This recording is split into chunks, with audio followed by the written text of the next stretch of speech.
விஜய் வெளிநாட்டுக்கு தப்பிச்சு போயிடுவாரு. அவர நம்பாதீங்க அப்படின்னு ஓப்பனாவே பேசியிருக்காரு விஜயோட முன்னாள் மேனேஜர்.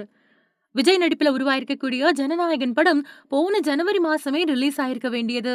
ஆனா சென்சார் அதிகாரிகள் சான்றிதழ் கொடுக்காததால இன்னமும் ரிலீஸ் ஆகாம இருக்கு.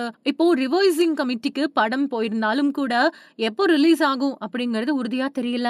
இந்த நிலையில விஜய் பத்தி அவங்களோட முன்னாள் மேனேஜர் பி.டி. செல்வகுமார் சொல்லியிருக்கக்கூடிய விஷயம் ஷாக் குடுத்திருக்கு. அரசியல் பிரவேசம் செஞ்சிருக்கக்கூடிய விஜய்க்கு ஜனநாயகன் படம் தான் கடைசி படம் அப்படின்னு சொல்லப்பட்டிருக்கு. இதனால இந்த படத்த ரொம்பவே எதிர்பார்த்துக்கிட்டு இருந்தாங்க ரசிகர்கள். ஆனா சென்சார் அதிகாரிகள் சான்றிதழ் கொடுக்காததால ஜனவரி மாசம் ரிலீஸ் ஆக இருந்த படம் ரிலீஸ் ஆகல. அதுக்கப்புறமா இந்த விவகாரம் நீதிமன்றத்துக்கு போச்சு.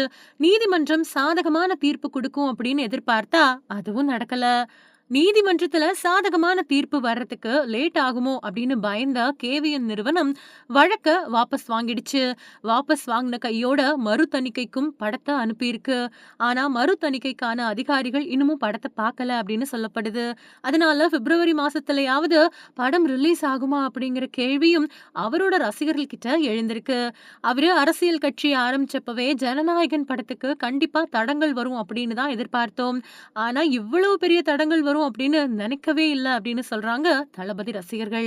இந்த படத்துக்கு எத்தனை தடங்கல்கள் வந்தாலும் ஜனநாயகன் ரிலீஸ் ஆகிறப்போ பெரிய வெற்றியை பெற வைப்போம் அப்படின்னும் சமூக ஊடகங்கள்ல உறுதியெடுக்கவும் செஞ்சுக்கிட்டு இருக்காங்க ரசிகர்கள்.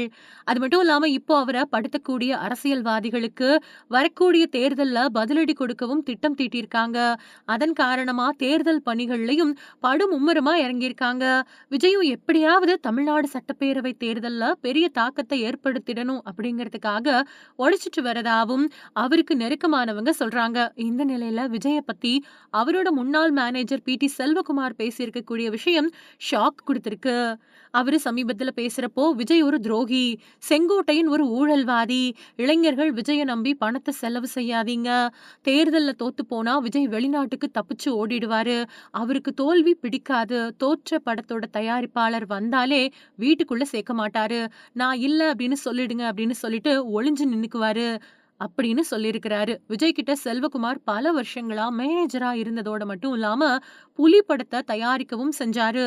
இப்போ அவரு திமுகவுல இணைஞ்சிருக்கிறதும் குறிப்பிடத்தக்கது.